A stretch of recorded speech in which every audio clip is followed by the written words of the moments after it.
La plus grande tristesse dans la vie d'Evelyne Delia fut le décès de son époux bien-aimé, Philippe Maraninchi, le 11 avril 2017, 4 jours seulement avant leur 51e anniversaire de mariage. Philippe, qu'elle appelle affectueusement Mara, n'est pas seulement son partenaire de vie, mais aussi son pilier spirituel, qui l'a toujours soutenu dans tous les défis de la vie. Ils se sont rencontrés alors qu'Evelyne n'avait que 18 ans et que Philippe, de 9 ans son aîné, était un jeune homme ambitieux dans la publicité. Leur mariage de plus de 5 décennies était un symbole d'amour durable, mais la mort soudaine de Philippe suite à un accident vasculaire cérébral a laissé un vide incompressible dans le cœur d'Evelyne. Elle a un jour confié dans une interview au magazine S de Sophie Davant que, face à la perte, elle n'avait d'autre choix que d'aller de l'avant. Mais la douleur couvait toujours, comme une tempête qui ne finissait jamais. Cette tristesse est devenue encore plus poignante lorsqu'elle s'est souvenue de ses derniers moments avec Philippe, lorsqu'il était confiné à un fauteuil roulant après un accident vasculaire cérébral en 2014, mais qu'il conservait toujours son optimisme et son amour pour elle.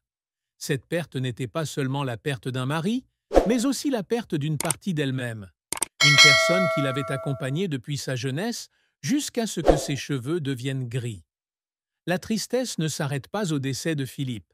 En 2012, Evelyne a dû faire face à un autre défi, le cancer du sein. Bien qu'elle ait choisi de garder sa maladie secrète dans un premier temps, son absence prolongée de TF1 a rendu le public méfiant. À son retour, elle est apparue avec une perruque et, finalement, elle a décidé de partager son histoire pour inspirer d'autres femmes. La bataille contre le cancer, bien que réussie, a laissé des cicatrices émotionnelles qu'elle a portées avec elle pour le reste de sa vie. Mais pour Evelyne, la plus grande tristesse reste la perte de Philippe, car il était non seulement son mari, mais aussi la source de force qui l'a aidé à surmonter des épreuves telles que le cancer ou le cambriolage et l'incendie de leur maison de Normandie en 2010. Chaque fois qu'elle parle de Philippe, sa voix tremble encore d'émotion, comme si la douleur ne s'était jamais apaisée. La carrière d'Evelyne Delia est un long parcours de travail acharné, de talent et de capacité à saisir les opportunités. D'une jeune fille à Paris, elle devient l'une des présentatrices météo les plus célèbres de France, détenant le record de la plus longue durée de travail chez TF1 avec un contrat à durée indéterminée de plus d'un demi-siècle. Son parcours a commencé alors qu'elle était une jeune fille timide, grandissant dans le 15e arrondissement de Paris, avec un père directeur commercial bordelais et une mère allemande qui tenait une parfumerie.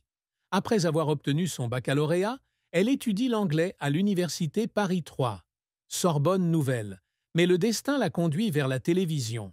En 1968, Evelyne entre à l'ORTF comme animatrice et 1 an plus tard, elle devient présentatrice sur la première chaîne, devenue TF1. Elle a débuté avec le spectacle À la bonne heure, où son style charmant et sa voix chaleureuse ont rapidement captivé le public. Durant les années 1970 et 1980, elle anime diverses émissions, de la maison de TF1 avec Jean Lanzy à la présentation des demi-finales et de la finale du concours Eurovision de la chanson 1980. Ces opportunités, comme elle l'a confié un jour à Télépoche, sont venues de la chance d'être au bon endroit au bon moment, mais aussi de ses efforts constants pour s'améliorer. En 1991, lorsque Michel Cardoz quitte TF1, Evelyne postule pour animer l'émission Météo et le 22 septembre 1992, elle apparaît officiellement dans ce rôle. Depuis, elle est devenue une icône du reportage météo, non seulement pour ses connaissances, mais aussi pour son accessibilité et son professionnalisme. Le succès d'Evelyne ne s'arrête pas à son rôle d'animatrice.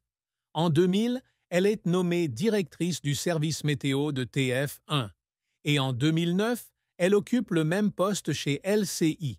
En 2011, elle a été élue présentatrice météo la plus populaire de France, preuve de l'amour que son public lui porte.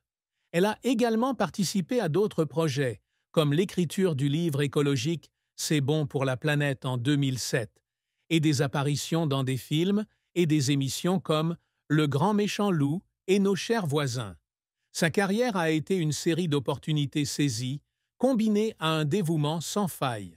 Elle a confié un jour à Télé 7 jours qu'elle se remettait toujours en question chaque jour, considérant les critiques, qu'elles soient positives ou négatives, comme une motivation pour s'améliorer. Mais la carrière d'Evelyne a aussi connu des revers et des défis.